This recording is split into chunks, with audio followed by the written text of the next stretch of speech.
हमारे इस चैनल मैथिली गंगा को लाल बटन दबाकर सब्सक्राइब करें व घंटी के निशान का बटन दबाएं ताकि सभी नए वीडियो आप तक तुरंत पहुंचे बिल्कुल मुफ्त।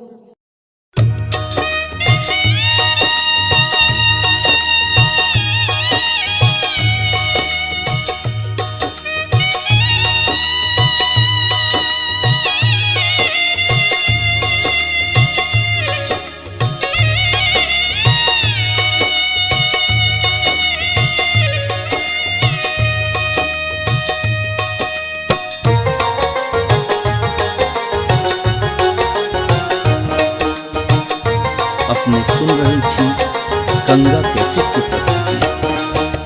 राजा जनक जी के बाग में, राजा जनक जी के बाग में अलबेला रघुबर आयो जी। राजा जनक जी के बाग में अलबेला रघुबर आयो जी। राजा जनक जी के बाग में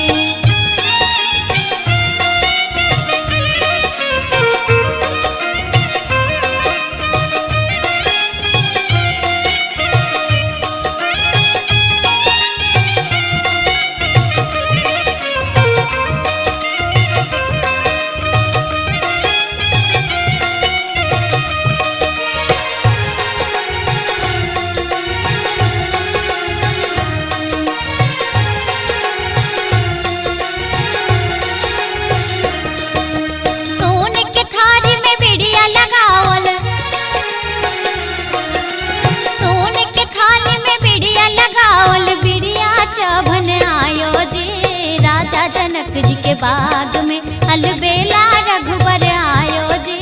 राजा जनक जी के बाग में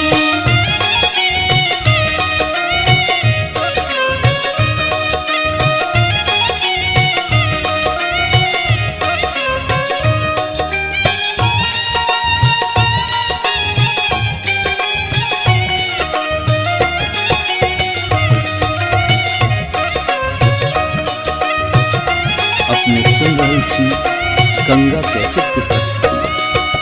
हाथ कमंडल रेशम डोरी, हाथ कमंडल रेशम डोरी गिरजा पूजन आयो जी। राजा जनक जी के बाग में अलबेला रघुबर आयो जी।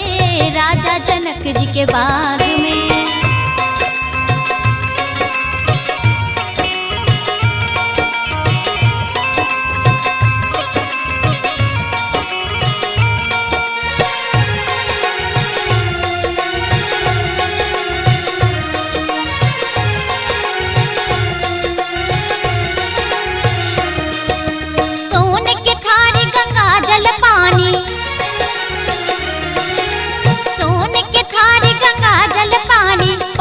पीवन आयो जी। राजा जनक जी के बाग में अलबेला रघुबर